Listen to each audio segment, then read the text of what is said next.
Ya, Shalom. Selamat sore Bapak Ibu, saudara-saudari yang terkasih di dalam nama Tuhan Yesus Kristus. Kita bersyukur boleh kembali bersama saya di channel Perianto Zamasi. Bapak Ibu, saudara-saudari, sebelum kita lanjutkan live ini, saya terlebih dahulu memohon maaf oleh karena ada keterlambatan live ini yang harusnya kita sudah start itu di pukul 15.00 waktu Indonesia Barat, tapi ada sedikit yang harus kami bahas bersama dengan hambanya Pak Tan Paragi pada saat sore hari ini. Akhirnya kita baru bisa memulaikannya pada saat ini jam 15.20 waktu Indonesia Barat.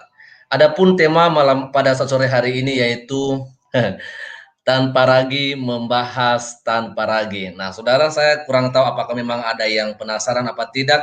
Yang penting ini adalah sesuatu tema yang cukup unik ya. Saya pikir ini yang terbaru di dunia per-YouTubean karena tanpa ragi membahas tanpa ragi. Tanpa ragi harus membahas dirinya sendiri kah atau bagaimana? Maka itu sebabnya langsung saja saya akan menyapa hambanya Pak Tanpa Ragi pada saat sore hari ini. Shalom, selamat sore. Shalom sore Pak Perianto. Halo. Halo semuanya teman-teman yang nonton. Apa kabar? Halo. Kok suaranya hilang? Halo.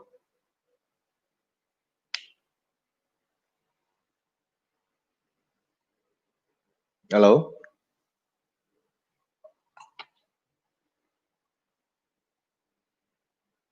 Halo.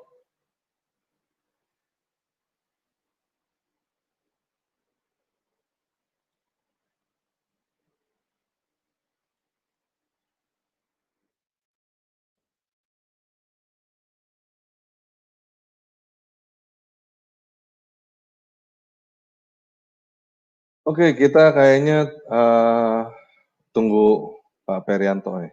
Ah ya, terputus sebenarnya Pak Perianto. Oke, mungkin saya langsung mulai aja kali ya. Tadi Pak Perianto hubungi saya untuk membahas tanpa ragi. Oke, mungkin yang pertama banyak teman-teman yang memang nanya sih sebenarnya tanpa ragi artinya apa gitu. Mungkin dari awal dari judulnya itu idenya dari Rogi Tidak Beragi sebenarnya memang. Ya. Halo ya bro. Oke, maaf Oke. ada gangguan sedikit. Aha. Oke, langsung saja deh. Apa Oke. sih sebenarnya yang mau disampaikan sore hari ini tentang tanpa ragi membahas tanpa ragi? Silakan. Oke, mungkin dari namanya dulu ya, tanpa ragi Ya, artinya apa? Itu asalnya memang idenya dari roti tidak beragi, roti tanpa ragi yang ada di dalam perjanjian lama. Tapi itu artinya bukan ini ya, bukan artinya orang Yahudi atau kita semua harus makan rotinya nggak pakai ragi melulu, nggak, bukan itu maksudnya. Tetapi di saat-saat tertentu, di perayaan-perayaan tertentu, orang-orang Yahudi harus makan roti tidak beragi. Nah, apa sih ragi itu apa gitu? Ragi itu ya sadar ya seperti ragi pada umumnya, sesuatu yang bikin roti mengembang gitu, sesuatu yang apa yang ya ya itu sih sebenarnya memang roti dikasih ragi jadi rotinya mengembang gitu. Nah, roti tanpa ragi ya berarti artinya rotinya bantet sebenarnya begitu. Nah, kalau dari apa? Dari sisi kerohanian atau dari segi makna, itu artinya kita harus makan sesuatu ya apa adanya gitu, nggak usah dibesar-besarkan. Dan itu bukan berarti kita selamanya begitu ya, tapi ada saat-saat tertentu untuk hal-hal tertentu kita sebaiknya kita makannya roti tidak beragi gitu. Harusnya makannya roti tidak beragi. Terutama ketika Paskah itu biasanya kan orang Yahudi makannya roti tidak beragi ya. Nah, uh, dan saya pakai itu kata tanpa ragi itu sebenarnya untuk penerjemahan. Jadi saya berusaha untuk menerjemahkan ulang Alkitab sendiri tanpa ragi, tanpa dibesar-besarkan gitu. Saya juga mau tahu sebenarnya artinya apa di dalam teks asli gitu. Jadi tanpa perlu ada tambahan doktrin atau dibesar-besarkan yang ya mungkin saya kasih contoh deh ya. Saya kasih contoh Kita semua pernah mendengar, ya, pasti orang Kristen pernah mendengar lah. Haruslah kamu sempurna sama seperti Bapamu sempurna, gitu. Nah, kalau misalnya kita cek teks aslinya, terjemahan itu salah apa enggak? Sebenarnya nggak salah. Tapi itu kata sempurna itu sangat berat. Kalau misalnya saya tanya ke teman-teman semua, kamu bisa sempurna nggak? Jawabannya pasti nggak bisa. Saya belum pernah ketemu ada orang yang jawab, bisa, saya bisa sempurna. Saya belum pernah ketemu tuh. Nah, jadi Yesus berkata, haruslah kamu sempurna sama seperti Bapamu sempurna. Itu perintah Yesus. Tapi kita semua jawab, oh nggak bisa bos, nggak bisa Tuhan, gua nggak bisa sempurna. Nah itu ada something wrong, ada sesuatu yang aneh sebenarnya. Kok Tuhan Yesus suruh kita bilang nggak bisa, gitu. Apakah Yesus yang salah nyuruh atau apa gitu? Nah, yang saya temukan adalah uh, penerjemahan dengan kata sempurna itu bilang salah enggak, tapi agak terlalu besar gitu, terlalu besar dibesar-besarkan sehingga kita bilang nggak bisa. Ada satu kata lain yang bisa digunakan juga untuk menerjemahkan itu, yaitu kata tuntas, gitu. Haruslah kamu tuntas sama seperti Bapamu di surga adalah tuntas. Nah, kalau misalnya ditanya, teman-teman bisa tuntas nggak? Ya setahu saya, kalau saya tanya 10 orang, 10-10-nya akan bilang bisa, gitu. Nah, itu problemnya gitu. Jadi, penerjemahan ini ya memang terjemahan ya ada lika-liku di situ gitu. Kalau misalnya kita bilang diterjemahkan dengan kata sempurna, itu jadinya jawabannya nggak bisa. Kalau kita bilang tuntas, jawabannya jadi bisa gitu. Padahal itu kata yang sama di teks aslinya dan dua-duanya nggak salah gitu. Dua-duanya nggak ada yang salah. Bilang tuntas benar, bilang sempurna benar. Cuman bedanya adalah ini uh, apa ya? Kalau misalnya kita lihat dengar kata sempurna itu konotasinya itu luar biasa yang tidak ada salah, tidak ada begini, begitu, tidak ada cacat, pokoknya harus benar-benar sempurna gitu.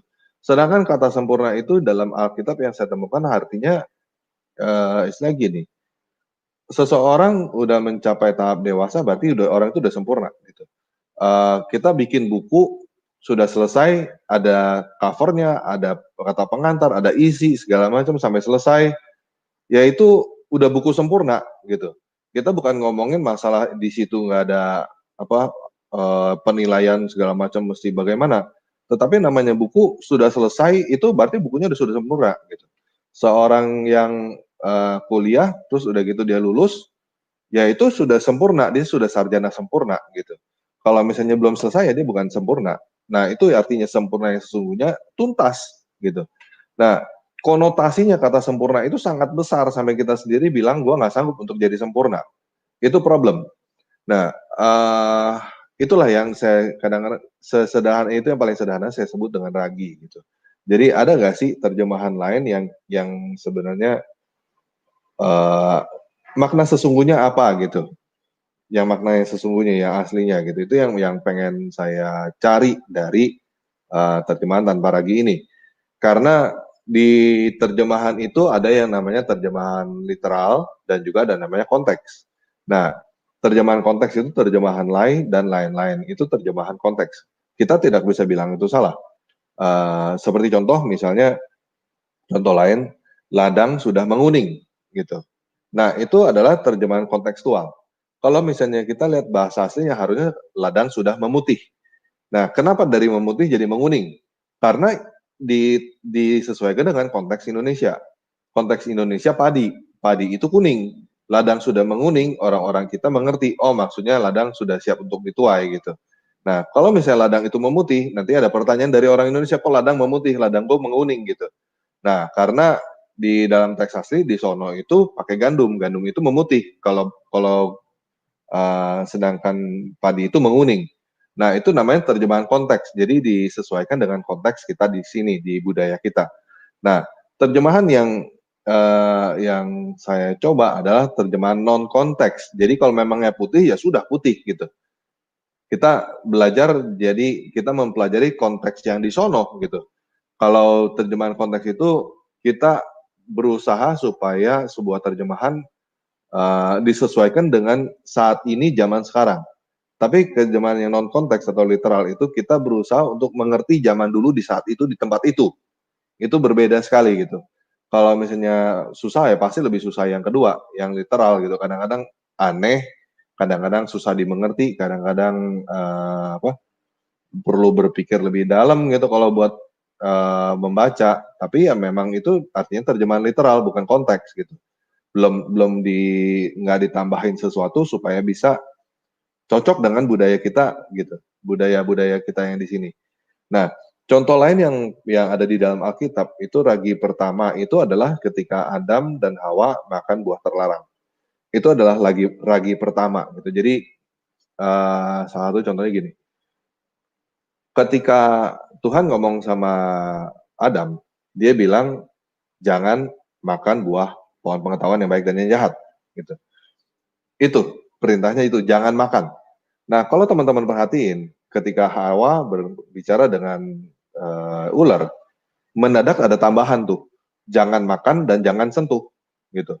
Nah, itu bagi saya itu ragi, gitu. Jangan sentuhnya itu ragi. Jadi mendadak kita nggak tahu itu Adam yang tambahin, itu Hawa yang tambahin, atau mereka berembuk gitu sepakat, oh ya udah disuruhnya jangan makan, kita jangan sentuh sekalian gitu.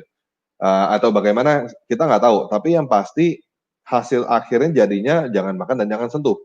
Sedangkan apa yang dilarang oleh Tuhan sebenarnya jangan makan tok gitu. Nah, kelihatannya memang baik gitu, kelihatannya sepintas baik. Jangan makan, disuruh jangan makan, kita sekalian jangan makan dan jangan sentuh. Tetapi itu akibatnya jadi tetap aja dilanggar kan gitu. Malah dilanggar gitu. Kan kita nggak tahu kenapa bisa dilanggar begitu. Mungkin aja ini. Jadi karena penambahan itu kan si ular mungkin pegang-pegang kasih lihat tuh kan buktinya dipegang nggak apa-apa kan disentuh nggak apa-apa jadi akhirnya kebablasan mikir oh iya ya disentuh aja nggak apa-apa berarti dimakan juga nggak apa-apa dong gitu. Nah itu mungkin bisa jadi kebablasan seperti itu bahayanya ragi. Dan juga di dalam perjanjian baru Yesus berkali-kali mewanti-wanti kita hati-hati terhadap ragi ahli Taurat, Farisi, Saduki dan Herodes dan lain-lain. Hati-hati terhadap ragi, hati-hati terhadap ragi mereka gitu. Apa yang dimaksud dengan ragi mereka? Maksudnya adalah ajaran yang berlebihan atau ajaran-ajaran yang lebih berat gitu, yang lebih berat dari seharusnya. Itu yang berkali-kali di wanti-wanti sama Yesus, itu juga berkali-kali diperingati oleh Yesus untuk dan juga Yesus juga sangat mengecam tentang itu. Jadi orang-orang Farisi dan ahli Taurat dan lain-lain itu memberikan beban yang sangat berat kepada orang sampai orang bilang nggak sanggup untuk ngangkat gitu. Nah itu yang terjadi dan itu kalau saya lihat terus terang ya itu banyak terjadi juga sampai sekarang gitu sampai kita sekarang banyak ajaran-ajaran tambahan yang sangat berat sampai orang-orang bilang saya nggak sanggup gitu. Padahal sebenarnya itu nggak diperintahkan untuk begitu gitu. Itu sangat banyak kalau saya lihat ya. Dan ya itu saya berusaha untuk supaya sebisa mungkin kita lihat sebenarnya apa sih yang diajarkan oleh Yesus. Nah, jadi salah satu contoh begini, saya ada ngelihat satu aliran terbaru ya yang kemarin itu namanya Messianic Jewish. Jadi itu adalah aliran Kristen terbaru. Mereka nggak sebut diri mereka Kristen, mereka menyebut diri mereka Messianic. Yaitu sebenarnya artinya sama. Kristus itu bahasanya Yunani, dari bahasa Yunani. Kalau Mesias atau Messianic itu dari bahasa Yunani, Ibrani. Sebenarnya artinya sama aja, pengikut Kristus. Dan juga dari segi teologi dan lain-lain, isinya juga sebenarnya sama. Teologinya itu teologi Kristen. Tetapi budayanya adalah budaya Yahudi. Mereka nggak pakai tanda salib, mereka pakai tandanya kaki dian ditambah dengan bintang dan juga ikan iktus. Nah, jadi nggak ada tanda salib sama sekali di situ. Terus juga upacaranya dan juga mereka punya hari raya, mereka ikutin ibadah Yahudi. Nah, kenapa begitu? Karena mereka memang orang Yahudi gitu. Orang Yahudi yang sekarang percaya dengan Yesus, mereka nggak mau menjadi orang Kristen, maksudnya menjadi orang Barat gitu, untuk melepaskan dia punya keyahudiannya, mereka nggak mau lepaskan itu.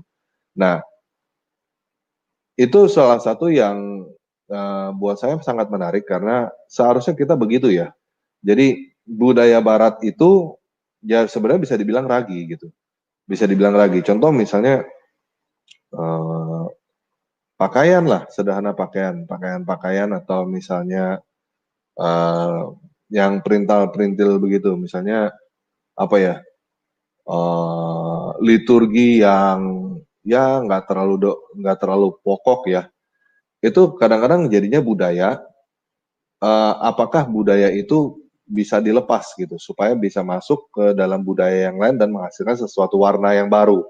Seperti Messianic Jewish ini, jadi warnanya atau casingnya atau bungkusnya Barat itu dibuang sama dia, intinya diambil dan dikasih sebuah budaya yang baru, yaitu budaya Yahudi.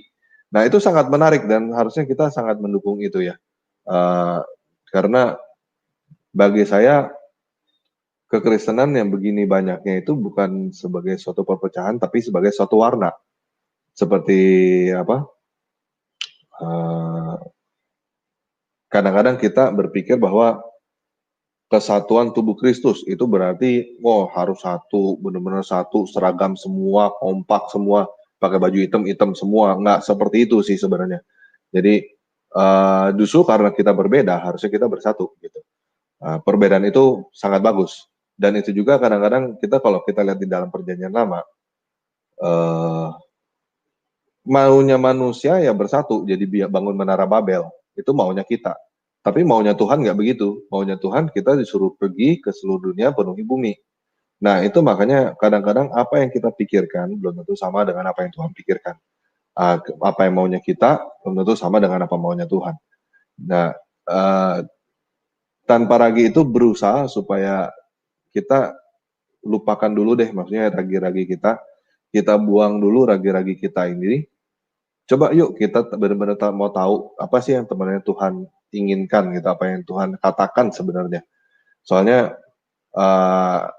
ya harusnya bisa cukup teman-teman pahami gitu. Saya menganggap bahwa konteks itu adalah ragi. Jadi terjemahan kontekstual itu adalah terjemahan yang ada raginya, bukan berarti itu salah, bukan berarti itu tidak boleh dipakai atau bukan berarti itu salah ya. Nggak boleh digunakan atau bagaimana ya, enggak. Tapi ada saatnya kalau misalnya kita mau belajar lebih dalam, kita harus buang ragi itu. Gitu. Kita harus tahu teks aslinya apa, kita harus tahu makna sesungguhnya apa, supaya kita lebih bisa memahami. Mungkin pertanyaan-pertanyaan tertentu yang tidak bisa dijawab hanya dengan terjemahan kontekstual. Harus terjemahan literal. Itu mungkin bisa ada suatu pemahaman yang baru, ada suatu perenungan yang baru yang mungkin berbeda dengan yang selama ini kita diajarkan turun-temurun, terima mentah begitu aja, telan aja buta gitu. Kita bisa melihat lagi sesuatu yang baru, kita bisa punya pemikiran yang baru, dan itu menurut saya sesuatu yang bagus. Karena kekristenan menurut saya bukan agama mati, maksudnya bukan agama masa lalu yang tidak pernah berkembang. Agama Kristen selalu berkembang berturut dengan perkembangan zaman. Mungkin sampai di situ dulu ya. Baik. Halo Bro. Oke. Ya. Jadi artinya yang kita bahas hari ini sebenarnya bukan tentang nama channel YouTube Tanpa Ragi ya. Ya, bukan Bro. Bukan. Ya, tapi yang kita bahas ya sore hari ini adalah Tanpa Ragi, atau yang lebih kenal di masa orang Israel itu adalah roti tidak beragi, ya. Betul. Nah, ini memang berlaku bagi orang Israel, terlebih di saat apa namanya, perayaan Paskah gitu ya. Di sana dikatakan bahwa Paskah, bahwa di sana dikatakan oleh firman Tuhan mereka dilarang untuk memakan roti beragi di hari yang pertama itu. Karena kenapa? Karena di situ dikatakan bahwa semua yang akan memakan roti yang beragi ya akan dilenyapkan ya sampai pada hari yang ketujuh itu. Nah, itu sebabnya jadi terjawab sudah bahwa yang kita bahas ini bukan mengenai channel YouTube Tanpa Ragi, tapi mengenai ya roti tidak beragi ya, atau roti tanpa ragi yang ada di konteks Alkitabiah begitu loh. Dan tadi sudah disampaikan oleh hambanya Pak Tanpa Ragi sore hari ini. Ya, saya percaya bahwa mungkin banyak yang di luar sana masih pro kontra dengan channelnya Tanpa Ragi, ya silakan saja masuk sore hari ini kita akan berbincang-bincang ya apakah memang channel YouTube Tanpa Ragi juga benar-benar tanpa ragi atau justru ada raginya gitu kan. Ya.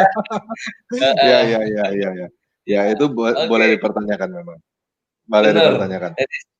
Akan bertanya nanti ada ambanya di sini yang akan menjawab semuanya, apakah memang benar-benar sesuai dengan namanya atau memang hanya dinama saja Tanpa Ragi, tapi sebenarnya ada ragi yang tersembunyi. Bisa jadi. Nah, cuman gini, ini kita ngomong begitu ya. Jadi apakah mungkin ada raginya di Tanpa Ragi? Ya mungkin aja ada, saya nggak tahu juga gitu. Cuman kan saya berusaha supaya nggak ada. Nah, dan juga gini, lebih baik kalau misalnya kita mau mengkritik itu lebih baik lebih spesifik sih sebenarnya. Soalnya kayak contoh misalnya kemarin itu kan kita ada kejadian tuh yang ada salah satu teman kita mendadak nyeplos gitu ya. Kesaksian murtadin itu palsu, jualan murtadin murtadin palsu gitu. Nah itu terus terang jadi itu kayaknya sangat menggeneralisir gitu ya, sangat terlalu main langsung ngejeplak gitu sepukul rata sama aja gitu. Padahal dia sendiri belum tentu nonton itu kesaksiannya kan. Nah lebih baik saya ngeliat malah lebih baik orang seberang gitu. Orang seberang itu ada yang ngelihat, terus dia bisa kasih tahu ini sepertinya di bagian sini nih ada mencurigakan gitu. Setidaknya kita bisa fokus, bisa tahu oh di bagian situ gitu. Jadi kalau kita mau benahin juga kita bisa benahin yang benar gitu. Nah, begitu juga dengan Tanpa Ragi, apakah mungkin Tanpa Ragi ada yang masih ada raginya? Ya mungkin aja ada gitu. Lebih baik dipertanyakan di bagian mananya dan kita bisa cek bareng-bareng gitu. Kita bisa cek bareng. Berarti kita boleh gabungkan ya beberapa yang ingin memberikan pertanyaannya. Boleh, silakan. Ya, boleh. Oke, pertama dulu kita akan coba gabungkan di sini ada Ibu Uti Watimena. Salam, selamat sore Ibu Watimena. Salam Bu Uti. Iya. Tolong di-unmute Bu, mic-nya Bu. Mic-nya di-unmute. Saya di sini nggak bisa. Oke, silakan. Belum sekali lagi. Belum Bu. Oke, baru silakan ya. Shalom Bu Uti. Salam Pak, Tanpa Ragi sedang ketemu Shalom. Shalom. Ya, gimana tadi Pak ininya Pak Parianto? Gimana saya harus ngapain ya? Ya mengenai Tanpa Ragi aja deh, nggak apa-apa. Tentunya kan kita tadi udah diawali oleh Pak Tanpa Ragi yang membahas Tanpa Ragi sore hari ini tuh memang bukan channel YouTube-nya Tanpa Ragi, tapi kita akan membahas Tanpa Ragi atau tidak beragi yang ada di dalam Alkitab tentang roti gitu loh Bu. Jadi mungkin ada yang disampaikan, dan kalau misalnya juga ada pertanyaan seputar channel YouTube-nya Tanpa Ragi ya silakan saja. Ya Pak ya Tanpa Ragi ya. Ngobrol aja Bu. Ngobrol aja. Silakan. Setahu saya kayaknya nggak terlalu berfokus pada yang namanya ragi, yaitu tata cara, kultur atau kebiasaan bangsa Yahudi pada masa zamannya Musa dulu ya. Saya nggak terlalu berfokus di situ dan saya nggak tahu banyak juga gitu. Tetapi yang saya tahu itu hari raya roti beragi itu memang mereka lakukan sebagai satu ritual yang dikultuskan gitu loh, yang merupakan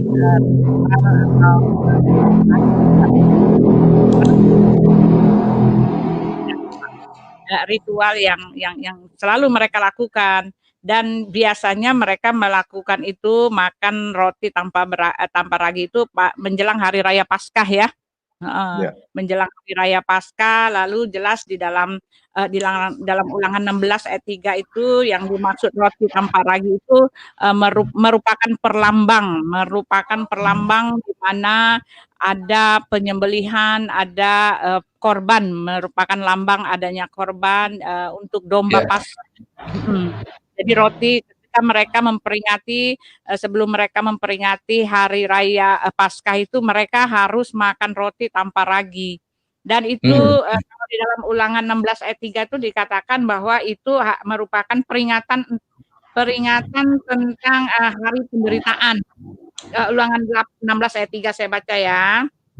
Janganlah engkau makan sesuatu yang beragi besertanya, 7 hari lamanya engkau harus makan roti yang tidak beragi besertanya, yaitu roti penderitaannya. Jadi roti tanpa ragi itu memperingati penderitaan pada hari menjelang hari Pentakosta. Nah, pada waktu itu kan hari Pentakosta itu kan ini kan sebelum di era Perjanjian Lama ya. Pentakosta itu apa ya? Memperingati hari penyembelihan domba Paskah ya, hari domba Paskah, bukan Pentakosta, maaf, maksud saya domba Paskah ya, hari Paskah, maaf. Hari Paskah pada waktu itu kan di mana peringatan ketika anak-anak sulung ya, anak-anak sulung bangsa Yahudi itu yang mati ya, ketika Musa mau membawa mereka keluar dari tanah Mesir, lalu mereka orang-orang Israel, Musa memerintahkan mereka bangsa Israel itu untuk ini darah ya, kita bilang mengulas pintu dengan darah anak domba. Nah, karena darah itulah ketika malaikat pencabut nyawa lewat, semua darah-darah yang sudah diulas di pintu bangsa Israel itu malaikat itu lewat dan tidak mengambil sulung ya. Ini kan merupakan perlambang penyembelihan darah ya. Jauh sebelum itu Elohim telah menetapkan kepada kita bahwa pengorbanan, bahwa pengampunan dosa, keselamatan hidup kekal itu hanya dengan darah. Darah lagi. Dari sejak awal sudah dikasih tahu. Itu kan merupakan perlambang penyembelihan anak domba, perlambang menuju kepada Yesus sendiri. Oleh sebab itu roti tidak berlagi ini merambangkan penderitaan penyembelihan domba Paskah ya. Diperingati untuk memperingati domba Paskah itu. Lalu kalau di dalam kitab Perjanjian Lama itu kan ragi itu, roti tidak beragi itu melambangkan orang-orang Farisi ya, orang Farisi yang dibilang orang munafik gitu kan. Lalu itu melambangkan orang-orang Farisi. Roti tidak berlagi itu yaitu orang-orang Farisi yang dengan ajarannya. Di dalam Matius 16 ayat 11 itu dikatakan, coba saya baca ya, kebetulan saya pegang Alkitab. Matius 16 ya, ini dia. Matius 16 ayat 11 di situ dikatakan, barang siapa mungkin, bagaimana mungkin kamu tidak mengerti bahwa bukan roti yang kumaksudkan? Aku berkata kepadamu, waspadalah terhadap ragi orang Farisi dan Saduki.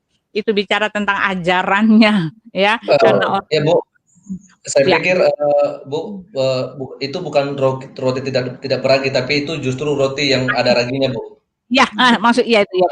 Ya, itu ragi orang Saduki itu ya bicara tentang ajaran mereka gitu. Makanya kita tidak boleh memperingati hari penyembelihan itu, hari korban anak domba itu yang nggak boleh pakai ragi. Nah, ragi itu kalau di Perjanjian Baru melambangkan ajaran Orang Farisi gitu. Itu sih yang saya tahu. Ya. Ya, betul. Emang dari situ. Emang dari situ idenya. Iya, gitu ya. Emang dari situ. Jadi saya sering lihat ajaran-ajaran yang diajakin kita itu kadang-kadang terlalu banyak raginya gitu. Banyak raginya. Malah saya begini. Kita ini kan istilahnya kalau buat saya sih sederhananya Yesus itu datang untuk menyelamatkan kita kan gitu. Nah, seharusnya itu yang sering diberitakan, sering diajarkan ya oleh pendeta-pendeta kita gitu. Cuman saya pernah sempat ketemu beberapa orang ya, nggak semua ya, pendeta-pendeta itu yang tiap kali di mimbar tuh dikit-dikit, oh ini dosa, itu dosa, ini dosa, itu dosa, ntar dosa, ini dosa, itu dosa gitu. Terus udah gitu kayak istilahnya sampai mengkritik pendeta pun dianggapnya dosa gitu. Dianggap dosa atau dianggap kayak melawan Tuhan dan lain-lain sebagainya gitu. Nah, itu yang salah satu ragi yang saya lihat ini kayaknya cukup fatal ini di dalam kekristenan gitu ya. Sampai kayaknya kesannya tuh pendeta atau hamba Tuhan tuh nggak boleh ditegur sama sekali, nggak boleh kultus banget ya, kultus banget ya. sama sekali gitu, dikultuskan gitu. Dan itu ya itu sangat terus juga istilahnya dikit-dikit ini nggak boleh, dikit-dikit itu nggak boleh. Jadi ditambahin lagi. Padahal istilahnya gini, Tuhan itu memerdekakan kita dari itu gitu, dari belenggu agama sebenarnya kan. Dari belenggu agama gitu, dari apa yang tadinya harus begini, harus begitu, harus sunat, harus apa ini itu segala macam gitu. Udah sekarang udah nggak, itu sudah nggak penting lagi. Terus tapi Iya. dengan apa pengajar-pengajar kita atau pendeta-pendeta kita yang ada, itu ditambahin lagi tuh dengan ragi yang baru, jadi apa? Jadi banyak Ajaran. lagi tuh ajaran-ajarannya, aturan-aturan baru tuh lebih banyak lagi, dikit-dikit sesat, dikit-dikit nggak boleh, dikit-dikit ini, dikit-dikit itu gitu. Nah itu yang cukup menyedihkan ya gitu, padahal udah diwanti-wanti itu sekali gitu. Ya. Iya. Jadi juga di dalam Lukas 12 itu ragi itu juga artinya munafik, kemunafikan ya, ajaran yang tidak benar, ajaran kemunafikan. Lukas 12 ayat 1 itu juga mengatakan ragi itu kalau di Perjanjian Baru itu ya perlambang ya, perlambang kemunafikan. Ya, betul. Coba saya baca ya, Lukas ya, Lukas 12 ya Bu ya, ayat 1 sampai 2 kayaknya. Iya. Coba ini Alkitabnya. Ya, sebentar ya, pelan-pelan. Nah, ini dia. Aduh, lagi. Lukas 12 ayat 1. Sementara itu beribu-ribu orang banyak telah berkerumun sehingga mereka berdesak-desakan. Lalu Yesus mulai mengajar pertama-tama kepada murid-muridnya, katanya, waspadalah terhadap ragi, yaitu kemunafikan orang Farisi. Nah, jelas itu aja. Ragi itu bangkit kemunafikan orang Yahudi. Orang apa dibilang orang Farisi, ya. Jadi itu pengajaran yang enggak sesuai dan kemunafikan. Iya, betul. Nah, ini juga salah satu ragi nih ya, maksudnya ini cuman joke saja ya. Jadi sama tetangga sebelah nih, terutama sama tetangga sebelah. Kebanyakan yang pertama kali mereka lakukan adalah kurang lebih kayak gini. Bapak lu bukan Superman kan? Bapak gua Superman gitu. Bisa terbang. Bapak gua bisa terbang, Superman. Bapak lu bukan kan gitu. Bapak lu nggak bisa terbang kan? Nah, itu biasanya yang dilakukan oleh orang seberang gitu. Itu pertama kali sepanjang pengamatan saya itu adalah jurus pertama gitu. Jurus pertama tuh begitu. Membesar-besarkan diri sendiri, terus udah gitu sambil menuduh gitu. Nah, itu juga dengan misalnya dengan kitab suci gitu ya. Saya ambil contoh ini kitab suci. Pertanyaannya apakah Alkitab adalah firman Tuhan gitu. Ada yang sering begitu. Karena mereka berkata bahwa mereka punya kitab itu adalah oh ini turun gerbuk dari langit, nggak pernah salah kan gitu, nggak ada salahnya sama sekali. Nah, biasanya orang Kristen banyak yang kepancing. Setahu saya banyak yang kepancing gitu. Jadi kayak anak kecil gitu dibilang, bapak lu nggak bisa terbang kan, bukan Superman kan gitu. Terus bapak gua nih Superman nih. Biasanya orang Kristen kepancing kayak anak kecil gitu. Jadi ikut-ikutan. Bukannya harusnya mempertanyakan, emang benar bapak lu Superman bisa terbang, buktinya mana? Mestinya begitu gitu. Tapi banyak kan orang Kristen ikut-ikutan. Siapa bilang bapak gua juga Superman, bapak gua juga bisa terbang gitu. Nah, itu kadang-kadang dilakukan, sering saya lihat dilakukan oleh teman-teman yang Kristen, akhirnya kepatil sendiri dengan ngomongannya dia gitu. Akhirnya kena sendiri dengan ngomongannya dia, akhirnya istilahnya jadi kayak anak-anak yang masih bego-bego gitu ya. Terus udah gitu dia pulang, dia bilang sama bapaknya, "Babe, buktiin dong Babe bisa terbang tuh, tetangga kita tuh bisa terbang tuh babenya gitu. Buktiin dong." Nah, bapaknya bilang, "Nggak bisa, Nak. Kita nggak bisa terbang," gitu. Nah, anaknya kecewa gitu. Nah, itu sebenarnya banyak terjadi di dalam kekristenan gitu. Ya karena dibesar-besarkan sendiri, kepatil atau ke bawah-bawah sama orang seberang. Salah satunya misalnya kita ngomongin tentang kitab suci gitu ya. Klaim mereka adalah kitab suci mereka turun gerbuk dari langit, tidak ada salah, tidak pernah berubah sepanjang masa gitu. Itu adalah klaim mereka. Nah, tuduhan mereka adalah Alkitab itu bukan firman Tuhan, terus udah gitu nggak turun misalnya berubahlah segala macam begini gitu. Dan banyak orang Kristen kena patil. Jadi mereka jadi membesar-besarkan sendiri. Jadi itu yang sebenarnya jadi ragi juga gitu. Dan kalau pada saat mereka ketemu pada kenyataannya kayak gitu, mereka jadi kecewa sendiri. Nah, Salah satu contoh gini, banyak orang bertanya, bukan banyak ya, saya sering lihat dan bahkan ini jadi perdebatan di dalam Kekristenan sendiri. Pertanyaannya adalah apakah Alkitab adalah firman Tuhan, gitu. Ya. Nah nah, pertanyaan ini sama seperti begini, kalau ada misalnya kita ada di rumah gitu ya, ada anak-anak kita gitu jalan terus udah gitu dia becek kemana-mana tuh, ya kan, di lantai kan ada becek kemana-mana. Terus biasanya ada yang marah-marah, "Ini kakinya siapa nih?" Kan gitu. Maksudnya tuh dia sambil nunjuk jejak kakinya gitu, sambil nunjuk, "Ini kakinya siapa?" Gitu. Nah, pertanyaan ini kakinya siapa sebenarnya benar atau salah? Gitu. Kalau mau ngomong jujur itu salah gitu, itu jejak kaki bukan kaki Iya. gitu. Iya Ya kan? iya. Itu jejak kaki, itu bukan kaki. Tapi ya kita ngerti maksudnya itu ya bukan itu gitu, maksudnya ya jejak kaki, cuman karena kita biasa gitu, kita mengerti gitu. Nah, itu pun yang terjadi di dalam Alkitab. Apakah Alkitab itu adalah firman Tuhan? Kalau mau ngomong fair jujur sebenarnya bukan. Yang namanya firman Tuhan itu adalah Yesus Kristus. Iya, Dan perkataannya Alkitab sendiri. Iya, Alkitab benar. itu adalah kesaksian tentang firman Tuhan, gitu. Nah, itu yang lebih tepat ya. Tetapi kadang-kadang ada orang nggak bisa terima gitu, malah ribut di dalam kekristenan gitu. Jadi Alkitab itu firman Tuhan yang nggak pernah salah dengan pemikiran seperti tetangga kita yang di sebelah sono kan. Nah, Ya. padahal di tengah mereka sendiri juga mereka juga bukan Superman itu. Kitab sucinya juga bukan turun dari langit melalui malaikat kan nggak langsung juga kan melalui malaikat ditulis juga di tangan manusia berubah juga banyak salahnya juga gitu. Ya. Tapi kebanyakan kita malah ketipu gitu, ketipu dengan misalnya omong kosong lah dengan omong kosong atau apa sih ejekan-ejekan anak kecil gitu. Itu yang seharusnya kita mulai belajar untuk tidak kebawa ya dengan cara mereka begitu gitu. Iya. Iya kan kalau saya juga kan sering ditanyakan, Alkitab itu sering sudah dirubah-rubah, Alkitab itu bukan firman Tuhan.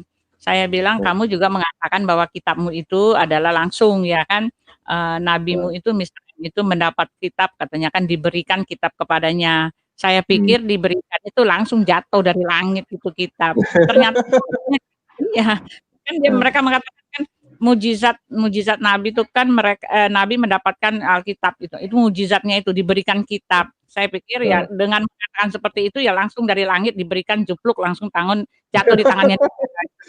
Tetapi ya saya prosesnya sama juga lewat pengumpulan lewat prosesnya sama juga.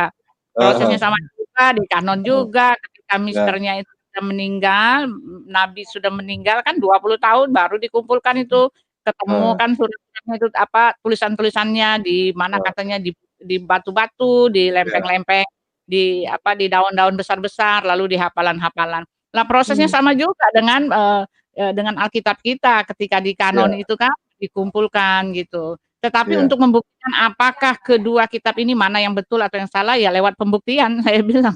Nggak bisa lewat Dan dibuktikan. sebenarnya kita bisa pakai itu Bu, kita bisa pakai juga gini, oh ternyata kitab kalian bukan turun gerbuk dari langit, berarti bukan langsung dari Tuhan. Gitu. Berarti bukan turun dari langsung dari Tuhan kan gitu. Jadi itu kayak standar yang suka-suka sendiri gitu loh. Iya, iya mereka itu. Ya, untuk membuktikan apakah kitab itu betul atau tidak ya pembuktian. Masalahnya sekarang Alkitab itu kan ditulis oleh orang-orang yang jelas saksi mata, ya kan orang yang bersama-sama dengan Yesus, bahkan penulisnya itu adalah pelakunya. Di dalam kitab Perjanjian Lama itu kan si Musa dialah aktornya gitu kan. Dia yang menulis, dia yang menjalani peristiwa itu. Nah, di dalam kitab Perjanjian Baru itu kan para rasul itu kan adalah murid-murid Yesus. Mereka memperkarakan soal Markus dengan Lukas yang memang bukan murid Yesus. Tetapi kan masalahnya Markus dan Lukas itu mereka ada bersama dengan murid Yesus juga. Nah, dari situlah pembuktiannya yang mana yang lebih valid. Nah, ketika saya tanyakan kalau misalnya melihat seperti itu sekarang mana penulis dari kitabmu gitu loh. Kitab kalian itu ada sekitar 142 surah gitu kan dari Al-Fatihah sampai akhir itu siapa penulisnya? Masing-masing kitab itu kan ada yang namanya An-Nur, itu harus jelas penulisnya siapa gitu kan, orangnya siapa gitu, peristiwa apa gitu, saya tanyakan begitu. Jadi ya kembali lagi harus lewat pembuktian, mana yang benar, ya jelas saja kalau bukannya karena kitab kita ya, kitab katakan kebenaran, tetapi pembuktiannya sah gitu loh. ketika kitab itu dikanon kan ini juga kan disahkan dulu oleh para jemaat, orang-orang mula-mula itu kan mereka mengesahkan juga sah-sah gitu. Iya, Iya. jadi ya nggak sama. Mereka juga melakukan itu kok. Yang mana yang sahih, yang mana nggak sahih itu kan ditentukan oleh orang-orang berikutnya. Tapi kan ini kan dia bilang kan katanya Quran itu kan firman Tuhan. Nah, sekarang penulisnya siapa? Nah, karena mereka kan mengatakan perjanjian lama itu kan ditulis sama murid-muridnya, bukan perkataan Yesus lah. Sama juga kan, sama dengan mereka punya kan. Bukannya perkataan Musa, bukannya Muhammad yang menulis itu sendiri kan. Para kerabat kan yang menghafalnya gitu kan, menulisnya. Tetapi nggak jelas siapa yang menulisnya, apa yang dihafal. Quran sendiri sebenarnya dari Quran sendiri sebenarnya Jibril mengakui itu adalah firman Jibril, perkataan Jibril. Iya, aneh juga ya Tuhan yang saya heran itu kan di dalam Quran dan hadis itu ini menceritakan kepada ini, menceritakan kepada ini lagi, menceritakan lagi kepada ini, menceritakan lagi. Bayangin kalau kita waktu itu kan ada kuis-kuis itu kan, kalau misalnya satu peristiwa diceritakan orang pertama menceritakan lagi ke orang kedua, ketiga, keempat, itu bunyinya udah seperti apa? Udah jauh sekali kan dari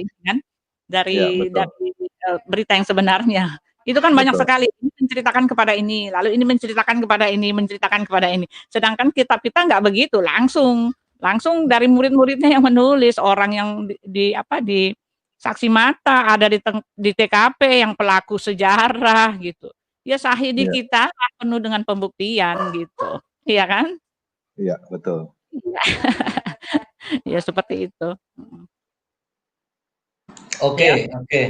Baik, kita akan coba sapa ini para hambanya yang udah masuk dari tadi sih. Ini ada ini mereka lagi ketemuan nih. Waduh, ini dua-duanya ini. Ada Pak Cornelius sama Pak Burhanuddin. Oh, halo. Oh, satu tempat itu. Wah. Satu tempat mereka nih.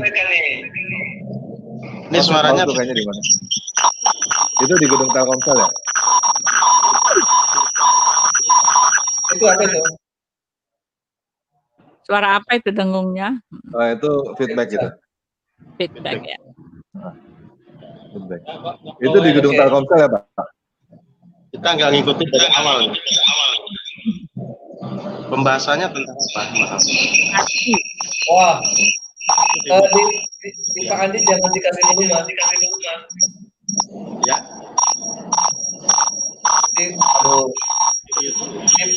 Dikecilin volumenya. Masih agak jauhan. Bapak berdua jauhan aja. Oke, silakan. Agak jauhan aja Pak duduknya Pak, jangan terlalu dekat. Benar. Nah, distance Pak, distance sekarang. Lagi begini, lagi COVID, jangan dekat-dekat Pak. Jaga jarak. Jaga jarak, iya. Wah, berdua ini hambanya nggak dibilang-bilang. Unmute Pak Cornelius. Unmute itu mic-nya. Ya.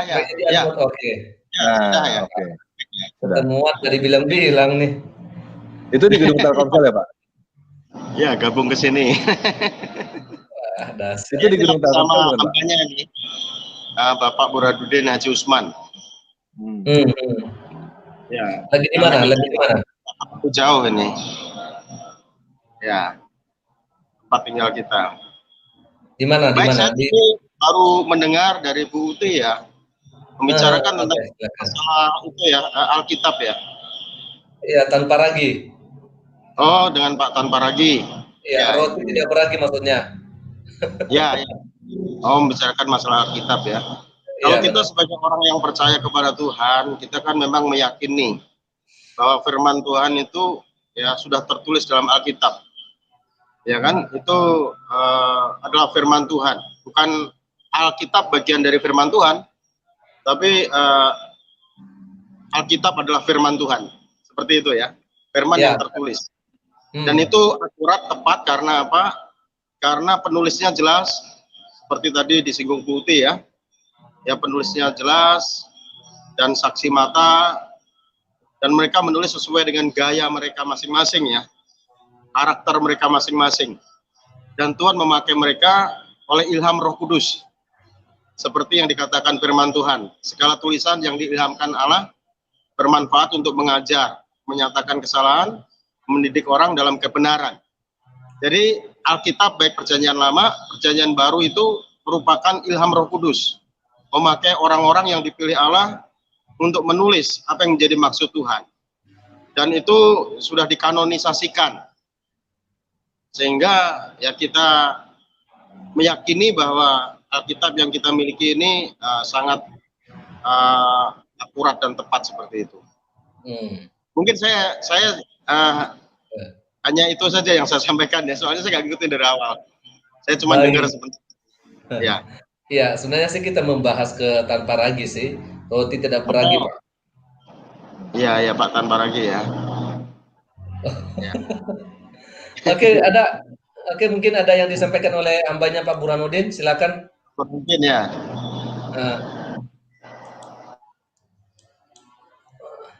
Halo Pak Burhanuddin. Halo Pastor. Tolong di-unmute itu apa? Mic-nya. Oke. Mic-nya. Ya. Shalom.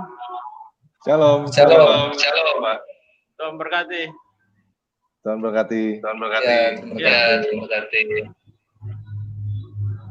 Kalau boleh Pak Cornelius di jaga jarak. Ini apa yang mau dikomentari? Tanpa ini. Ini bahasan apa ini? Bahas tentang ragi, Pak. Oh, oke. Ya. Begini. Di Al-Quran itu diturunkan dalam waktu 22 tahun, 22 tahun, 2 bulan, dan 22 hari. Begitu lama. Dan Al-Quran itu diterjemahkan oleh 4 imam. Imam Hanafi, Imam Hambali, Imam Maliki, dan imam yang terakhir adalah Imam Bukhari. Nah, Imam Bukhari ini 310 tahun sesudah Muhammad meninggal. Bagaimana mungkin orang yang sudah meninggal, Muhammad yang meninggal 300 tahun ini dapat menceritakan perbuatan Muhammad gitu. Tidak bisa masuk dalam kategori. Nah, kalau di dalam Bible itu kan peristiwanya jelas. Dalam Petrus itu kan ditulis secara langsung oleh Petrus bahwa kami adalah saksi dari semua peristiwa itu.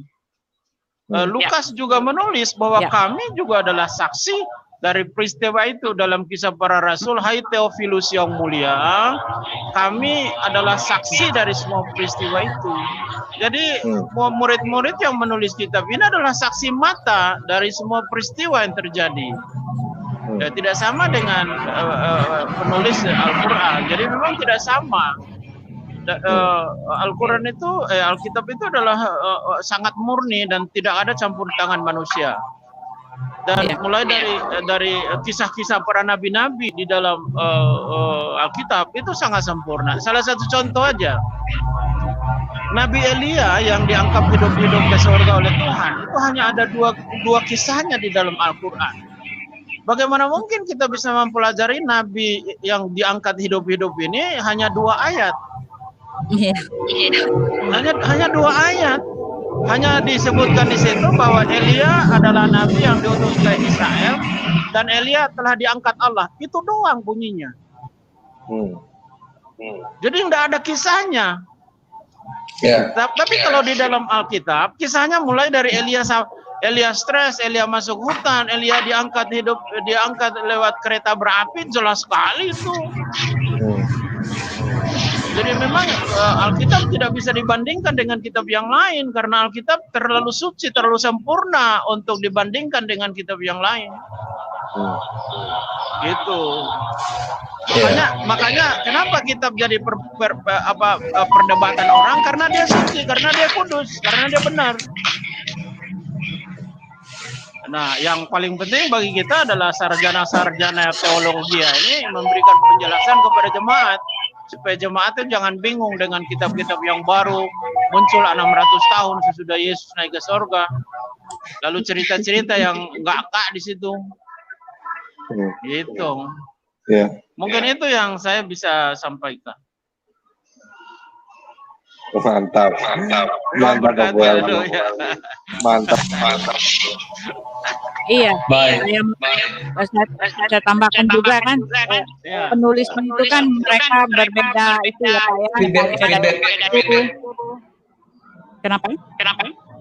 Feedback ya. Iya. Pak Berenko harus di-mute dulu, Pak Burhan. Di-unmute. Oke. Ya, udah. Baik. Ya. Itu kan mereka, para penulis itu mereka berbeda waktu, berbeda zaman, tidak saling kenal, ya kan, nggak saling kenal mengenal, dan nggak ada HP, nggak ada koran untuk bagi-bagi informasi gitu kan. Lalu mereka menulis dalam sejarah hidup mereka masing-masing. Itu yang sangat luar biasa itu semua mengarah kepada Mesias yang akan datang itu kan. Mereka menyuarakan suara yang sama padahal mereka nggak saling kenal gitu. Mereka mengikuti adat budaya mereka pada saat itu masing-masing, ada pada masanya sendiri-sendiri, tetapi ya itu Pak, satu suara, satu nada, satu penulisan, satu definisi, satu doktrin gitu.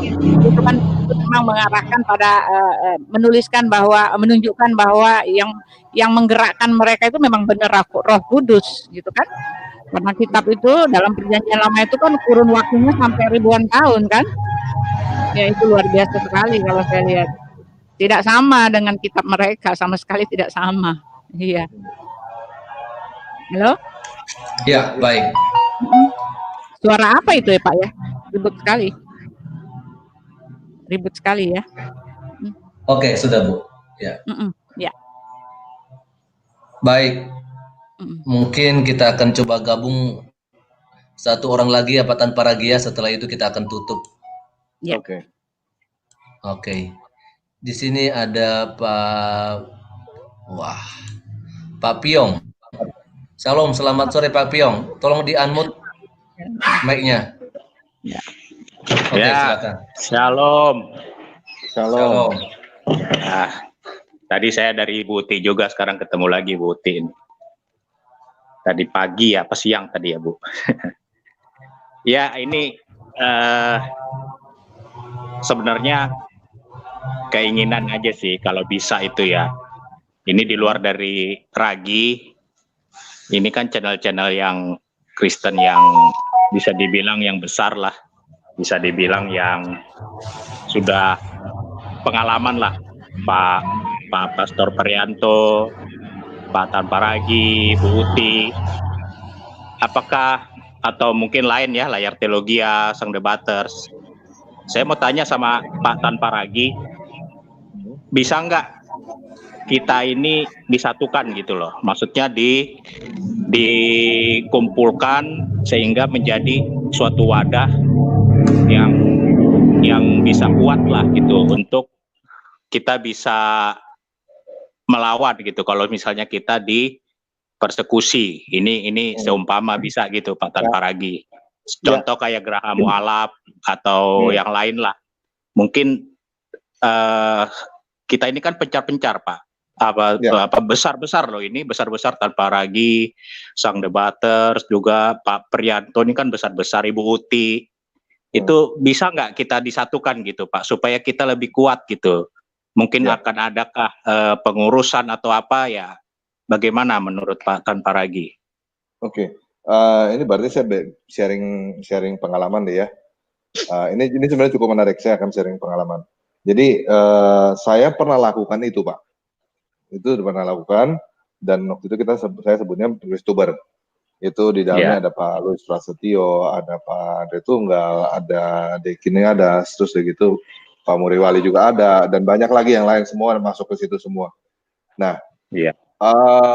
Ya tujuannya sama seperti yang Bapak katakan tadi itu. Masalahnya terjadi keributan waktu itu masalah apa saya juga nggak ngerti ya. Saya lupa ada pertama kali masalah apa gitu sampai istilahnya nggak bisa duduk bareng gitu. Nggak bisa duduk bareng. Akhirnya saya mau nggak mau ambil keputusan itu grupnya dibubarin. Saya bikin grup yang baru, saya sebut eksternal dan internal. Jadi yang eksternal itu maksudnya yang apologet gitu, yang internal yang bukan apologet, yang di dalam begitu. Nah, itu kita bikin kalau di Telegram kan kita juga ada bikin tuh di grup Telegram t.me/Kristuber di situ. Harusnya di situ banyak sekali. Dan ini yang saya maksud adalah grup yang khusus di WhatsApp yang sudah saya verifikasi. Memang orangnya benar, grup channelnya juga udah lebih dari 1.000 dan memangnya fokus gitu, bukannya yang kaleng-kaleng begitu. Nah, yang sekarang jadi pecah begitu dan kemarin ini terjadi lagi keributan lagi gitu, masalah doktrinal lah gitu, masalah doktrinal. Terus udah gitu termasuk yang terakhir itu yang gara-gara ada satu teman kita yang bilang kesaksian Murtadin itu palsu gitu. Ya. Nah, gara-gara itu juga bikin ributan sampai ke dalam-dalam gitu. Nah, sebenarnya gini Pak Tanpa Ragi, sama semua Bu Uti, sama Pak Perianto, sama saya aja ini tidak tahu loh ini saya apa masuk Sabelian atau Tritunggal. Saya itu saya nggak mau tahu gitu. Karena bagi saya percaya Tuhan Yesus, percaya dia sebagai Raja, sebagai Bapa, apalah semua dimasukin di situ. Saya itu nggak tahu saya apa Sabelian atau Tritunggal. Saya nggak terlalu pusing gitu. Saya ini masuk apa gitu. Maksudnya itu nggak usah kita ribut gara-gara begitu, bisa pecah, bisa dibilang sesat menyesatkan. Kamu siapa? Nah, itu yang terjadi Pak, itu yang terjadi, nggak bisa dihindari gitu Pak, itu terjadi dan itu dulu pun juga makanya terjadi, sekarang terjadi lagi. Jadi yang saya juga terus terang agak, itu salah satu yang bikin saya terpukul Pak, maksudnya belakangan ini saya nggak gitu terlalu mau agresif karena saya terpukul di situ juga. Oh ternyata masih begini ya gitu. Nah, tapi ada satu, istilahnya gini, ada satu titik harapan. Yang saya lihat itu namanya Muki yang kemarin saya ketemu gitu. Jadi setidaknya ini saya ketemu dari ini dulu deh, sebelumnya saya ada Pak Heri dari IKIM ya, channel IKIM itu hubungi saya gitu. Nah, kita ngobrol-ngobrol dan Pak Heri, dan kita punya ngobrol-ngobrol dan saya dengerin maunya Pak Heri seperti itu. Saya langsung sharing pengalaman saya gitu. Maksudnya saya bilangin Pak Heri siap-siap dulu, nanti akan terjadi pecah karena ini itu karena saya barusan mengalami gitu. Nah, saya udah bilangin itu dulu. Dan Pak Heri memperkenalkan ke saya Muki, Majelis Umat Kristen Indonesia. Nah, ini sebenarnya ya salah satu harapan yang bisa saya lakukan adalah ini saya akan dorong gitu. Saya akan dorong Muki karena ini Muki ini ormas ya. Jadi kalau misalnya kita bilang ormas itu ya berarti setara dengan NU, Ahmadiyah, bukan Ahmadiyah, NU, Muhammadiyah, atau bahkan FPI kalau mau dibilang gitu atau lain-lainnya gitu ya setara karena ini ormas. Bukan gereja. Kristen Pak ya, Kristen. Oh ya gereja, puji Tuhan, puji Tuhan. Jadi bukan gereja, nggak lihat gereja mana. Betul, Kristen pokoknya. Kristen, Majelis Umat Kristen Indonesia. Terus, puji Tuhan.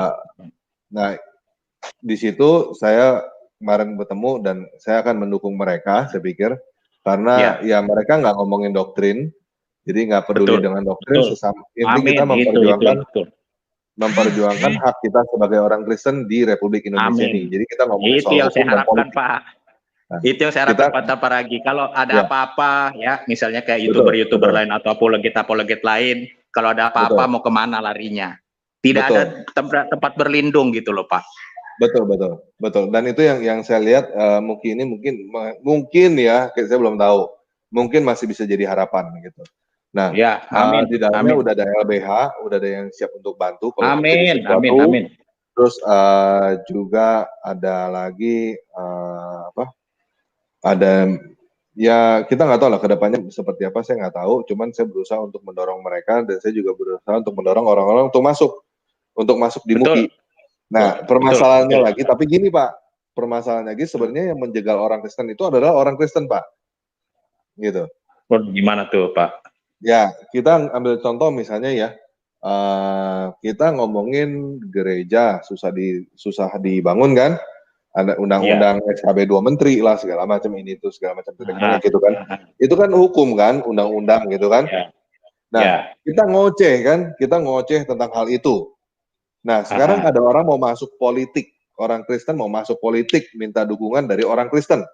Apa yang pertama kali dikatakan oleh orang Kristen? Kira-kira menurut Bapak apa? Yang orang Kristen yang mau minta Ada dukungan, orang, Pak? Iya, nggak gini. Kan kita ngoceh undang-undang ini tidak berpihak pada kita kan. Terus ada orang mau masuk ke politik untuk mengubah undang-undang ini. Ada orang yang mau. Kira-kira apa responnya orang Kristen? Harusnya gitu. Iya, kalau respon orang Kristen harusnya ditanggapi, Pak. Harusnya mendukung kan? Mendukung, ditanggapi dan mendukung gitu loh, support. Ya, kenyataannya nggak gitu, Pak. Kenyataannya tanggapan orang-orang Kristen adalah, udahlah orang Kristen nggak usah masuk politik. Ngerti nggak, Pak? Ya itu sudah yang terjadi gitu. Nah, apatis. apatis. Udah orang Kristen nggak usah ngomong politik, nggak usah menyalahgunakan agama, terus begitu segala macam, bla bla bla bla gitu. Nah, jadi siapa orang Kristen yang masuk ke parlemen, masuk ke pemerintahan, yang nggak ada undang-undang berubah enggak. Terus ujung-ujungnya kita di ini mereka teriak lagi hal yang sama terus-menerus berulang-ulang gitu-gitu terus. Gitu. Undang-undang dan lain-lain begitu. Padahal yang ngejegal siapa ya? Kita sendiri. Banyak hal yang terjadi begitu gitu. Itu yang saya lihat kayaknya kita harus ada pendidikan politik juga. Saya lagi minta dengan MUKI gitu, bisa nggak ya, bikin Pak, betul. Kita sekalian seminar apa, betul itu, betul. Terus pendidikan politik gitu. Kita perlu seperti misalnya terjadi kemarin, misalnya ada misalnya terjadi yang gereja di mana itu didatengin ormas, gitu. Nah, apa yang harus kita lakukan pertama kali di situ? Apakah kita harus berantem kah? Kita harus manggil orang kah? Atau kita mesti ngapain gitu? Nah, kemarin ada jadi undang-undang Pak. Ya mau sampai kapan Pak? Gitu. Selama undang-undang belum berubah, terus apa yang harus kita lakukan? Gitu. Kan gitu. Nah, kemarin dengan adanya pendidikan politik itu ada Pak, saya lupa namanya jadi. Kita diajarin bahwa pertama kali kalau ada seperti itu, tanya dulu kamu siapa. Iya. Gitu. Sesimpel itu, nggak usah ngomongin tentang apakah kita boleh apa nggak beribadah. Pertanyaan-pertanyaan adalah lu siapa? Kenapa kamu masuk ke sini? Kamu sendiri ke sini izinnya mana? Kita kenalan dulu dong gitu. Ngerti nggak maksudnya? Ya, nah ini itu untuk yang datang, untuk yang menghalangi gereja atau untuk kita, Pak? Ya, misalnya gini, misalnya Bapak di rumah ibadat Bapak atau misalnya di mana gitu. Ya. Biasanya di rumah atau di mana mendadak ada orang-orang nyerbu gitu. Nah, yang pertama kali harus dilakukan ya tanya mereka siapa. Gitu. Terus udah ngomong belum sama Pak RT kita? Udah ngomong belum mau vaksin ini, udah minta izin belum sama Pak RT? Kalau belum ngomonglah sama Pak RT dulu. Nanti Pak RT yang ngomong ke kita gitu. Jadi kan lebih ada ininya gitu. Permasalahannya tapi rata-rata untuk prosedur itu susah Pak. Mereka langsung datang, nah kita kebingungan begitu loh. Itu yang menjadi. Nah, kan kita bingungan. Nah, jadi diajarin begitu Pak. Pertama kali jangan usah panik. Betul. Panik. Nanya bapak-bapak ini dari mana? Ada KTP-nya nggak? Misalnya kita minta datanya gitu. Bapak-bapak ini, nah, itu kita mau kenalan dulu gitu. Nah, itu kan kita nggak tahu selama ini kan. Kita perlu belajar seperti itu Pak. Gitu. Nah, ini mumpung di channelnya Pak Pendeta Samasi nih, ini biar yang dengar juga tahu. Nah, inilah sedikit dikeluarkan oleh Tanpa Ragi nih. Nanti banyak-banyaknya ya bikin seminar lah Pak Tanpa Ragi gitu. Iya, kita rencana mau ke situ Pak. Jadi saya juga masih belum pikir ya maksudnya gimana ke depannya. Cuman isu-isu itu lagi saya angkat. Jadi masalah ke politik ya. Masalah politik dan hukum. Memang harus tahu Pak. Memang harus tahu, kita semua itu harus tahu. harus tahu. Harus tahu. Istilahnya kita main bola ya kita harus tahu aturan main bola lah gitu. Ya. Jadi kita Itu juga yang nggak saya dibego-begoin orang juga gitu. Itu yang saya Jadi maksud. bego-begoin orang, nggak dibego-begoin wasit, ntar kita nggak ngelanggar dikasih kartu merah, kita diem aja gitu, dikasih kartu kuning, nggak boleh diem aja. Jadi kita perlu tahu gitu hukumnya apa. Betul Pak Tanparagi. Ya. Oke, saya rasa itu aja Pak Tanparagi. Terima kasih. Ini mungkin menjadi angin cerah sedikit ya. Semoga bisa menjadi besar angin cerahnya sehingga ada wadah ya. Semuanya saya rasa YouTuber semua lah. Apologet Kristen bergabung lah. Ini Pak Tanparagi bagus untuk menjadi pendobrak dengan Pak Pendeta Samasi dengan Ibu Uti yang bertiga ini. Semoga bisa jadi itu Pak. Semoga bisa kita YouTuber kita atau apologet kita tuh jangan lagi kita down atau gengsi karena kita dinaungi oleh wadah yang besar lah. YouTuber apologet besar seperti Pak Tanparagi dan Pak Samasi dan Bu Uti. Saya rasa itu Pak dan Ibu, terima kasih. Ya, Tuhan Pak. memberkati. Saya nggak merasa. Terima kasih.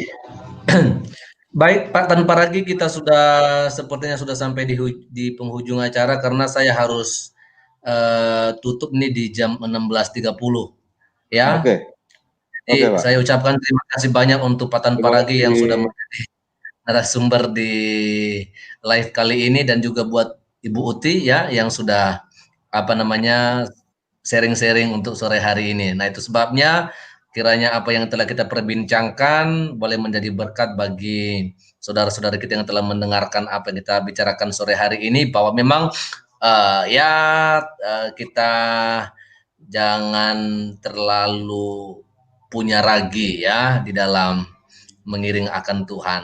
Ya, kita cukupkan saja dulu ya Injil yang memang benar-benar seperti dikatakan oleh Yohanes 1 ayat 1 dan 14 bahwa memang firman Tuhan itu adalah Allah sendiri dan Dia yang telah menjadi manusia.